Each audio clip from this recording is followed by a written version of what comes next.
నమస్కారం. వనిత టీవీ ప్రేక్షకులకు దేవి శరన్నవరాత్రోత్సవ శుభాకాంక్షలతో దేవి వైభవం ప్రత్యేక కార్యక్రమానికి స్వాగతం.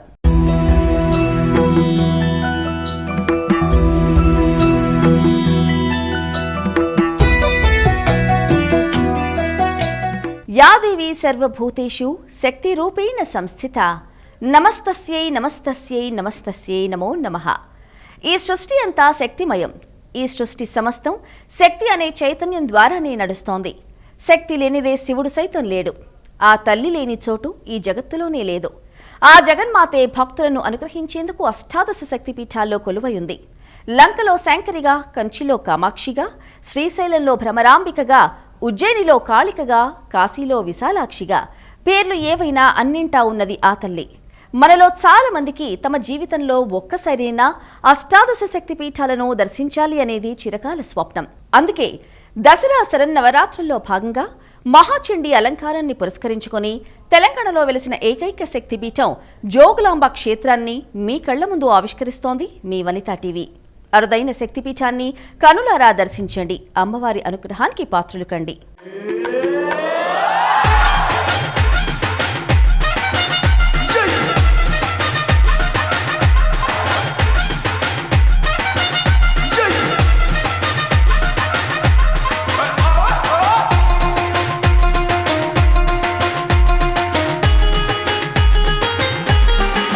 జోగులాంబ పావన తుంగభద్రా నదీ తీరం తెలంగాణ రాష్ట్రంలో వెలసిన ఈ క్షేత్రం ఎన్నో విశిష్టతల మణిహారం. శైవ క్షేత్రంగా, అమ్మవారి శక్తిపీఠంగా, పురాణ చారిత్రక పరంగా అలంపూర్ది ప్రత్యేక స్థానం.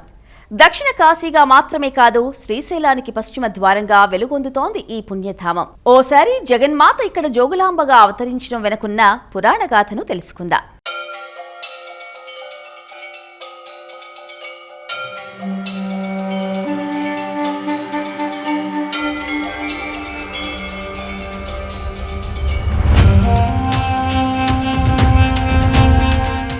ఏ క్షేత్రంలోనైనా అమ్మవారు అంటే ఎలా ఉంటుంది?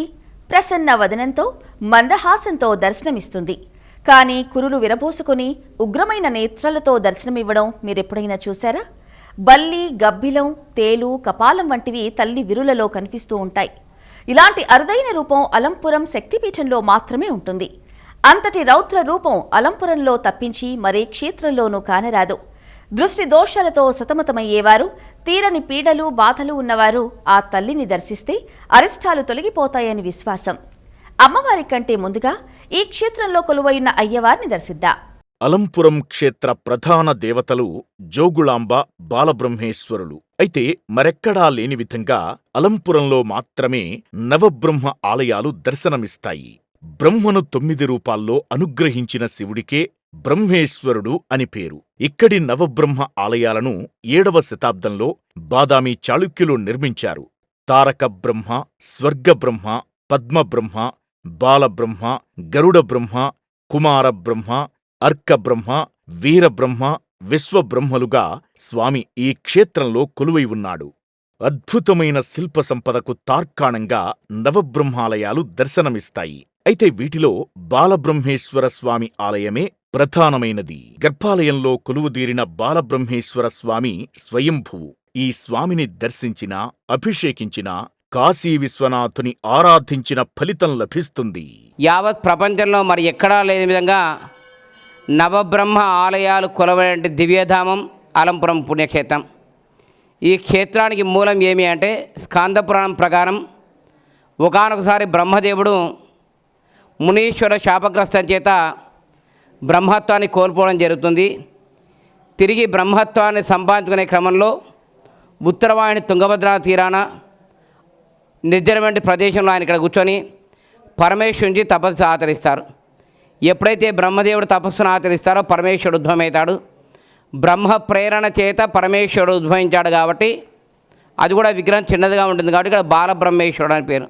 ఇక్కడ ఉండేటువంటి విగ్రహం ఎలా ఉంటుందంటే గోష్పాదాకార విగ్రహం. ఆవు పాదం వేస్తే ఎలాంటి ఆకృతి కలిగి ఉంటుందో ఆ యొక్క ఆకృతిలో స్వామివారి విగ్రహం ఉద్భవించడం జరిగింది. నవగ్రహ ఈతి బాధలన్నీ కూడా తొలగిపోవాలంటే మనం ఖచ్చితంగా ఒక్కసారైనా అలంపురం ఆలయాలు దర్శించాలి, నవబ్రహ్మాలయాలు దర్శించుకోవాలి.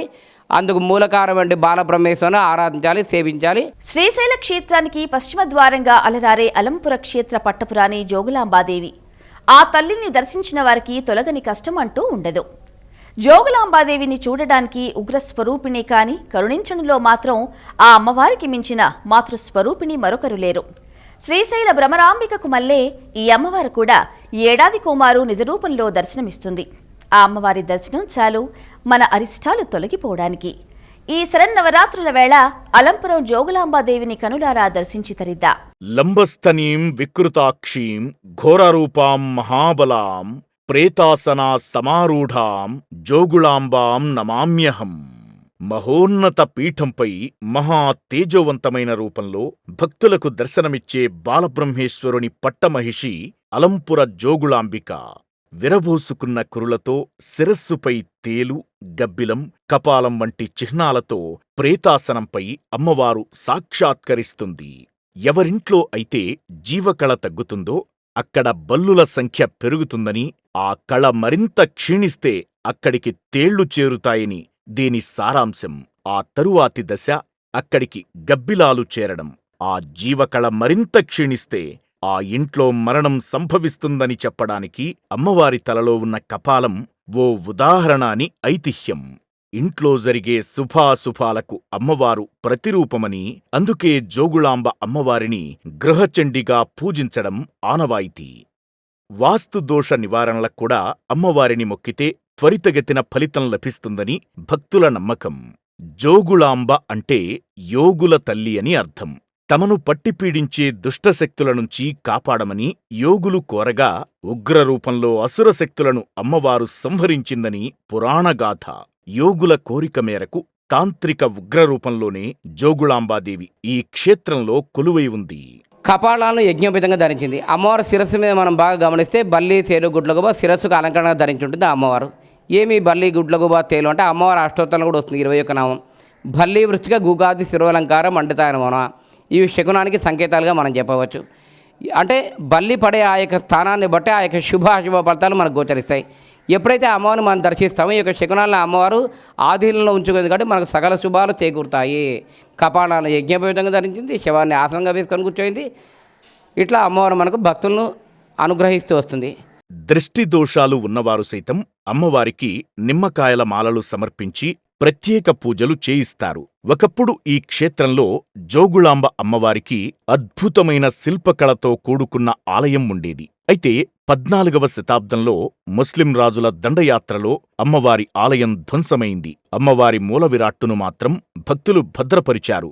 నాటినుంచి 2005 వరకు జోగులాంబదేవి మూల విరాట్టును బాలబ్రహ్మేశ్వర స్వామి సన్నిధిలోనే ఓ చిన్న గదిలో ఉంచి పూజించేవారు. ఆ తల్లి సంకల్పంతో 2005లో ప్రస్తుతమున్న మహా ఆలయాన్ని నిర్మించి జోగులాంబాదేవిని పునఃప్రతిష్ఠించారు. అమ్మవారి ఆలయ స్తంభాలపై అష్టాదశ శక్తిపీఠాల మూలమూర్తుల ప్రతిరూపాలను దర్శించుకోవచ్చు. అమ్మవారు ఉగ్రస్వరూపిణి కనుక ఆలయం చుట్టూ ఎప్పుడూ నీరు ఉండేలా కోనేరును నిర్మించారు. నిత్య పూజలందుకునే జోగులాంబాదేవికి మహాశివరాత్రి ఉత్సవాలు, దసరా శరన్నవరాత్రులతో పాటు మాఘమాసంలో వసంత పంచమి వార్షిక బ్రహ్మోత్సవాలను కూడా నిర్వహిస్తారు. ఏడాదిలో ఒకరోజున వసంత పంచమి రోజున అమ్మవారికి సహస్ర కలశాభిషేకం నిర్వహిస్తారు. ఈ ఒక్కరోజున మాత్రమే అమ్మవారి నిజరూపాన్ని దర్శించుకునే భాగ్యం భక్తులకు లభిస్తుంది. పరిమళ ద్రవ్యాలు, పంచామృతాలతో జోగులాంబదేవికి జరిగే అభిషేకాన్ని దర్శిస్తే జన్మజన్మల పాపాలు తొలగిపోతాయి. జోగులాంబాదేవి ఆలయంలో మొగ్గ రూపంలో ఉన్న కుండలిని చెక్కబడి ఉంటుంది. ఇటువంటి విశేష రూపం మరే క్షేత్రంలోనూ కనిపించదు.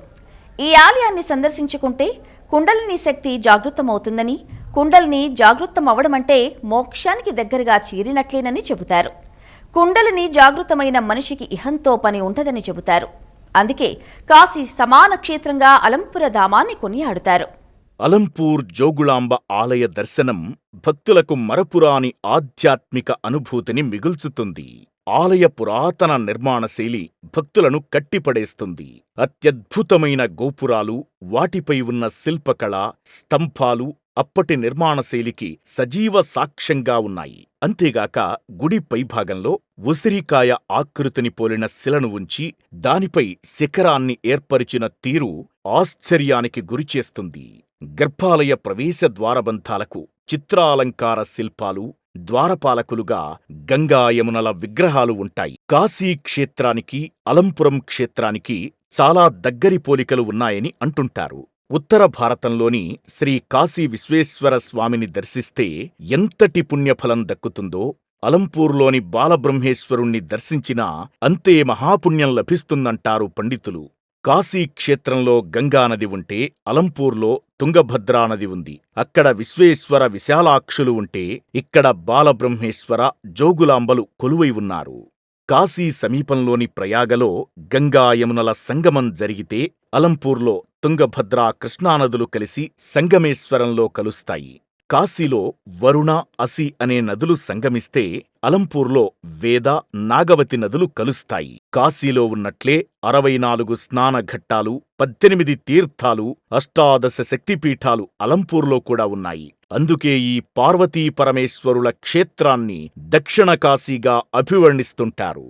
కాశీకి, పాపనాశికి, అల్లంపూర్లోని దేవాలయాలకి ఒకే పోలికుండే గనక ఈ క్షేత్రాన్ని దర్శించుకున్నా, కాశీ క్షేత్రాన్ని దర్శించుకున్న ఒకేలాంటి ఫలితం లభిస్తుంది.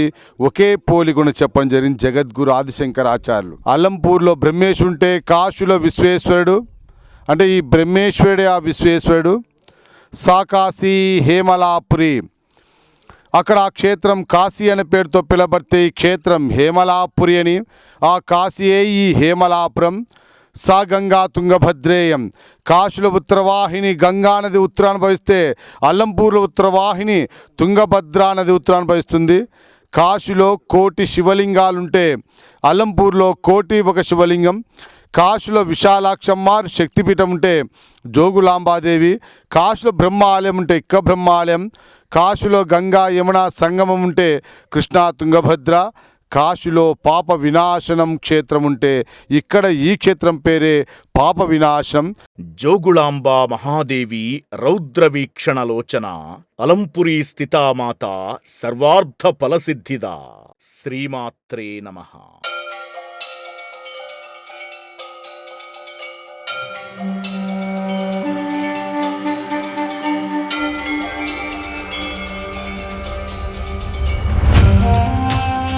ఇది ఈనాటి శరన్నవరాత్రుల ప్రత్యేక కార్యక్రమం. ఆ అమ్మవారి అనుగ్రహం మనందరిపై ఉండాలని కోరుకుంటూ రేపటి మరో కార్యక్రమంలో మరో క్షేత్ర దర్శనంతో మళ్ళీ కలుసుకుందాం. అంతవరకు సెలవు. నమస్కారం.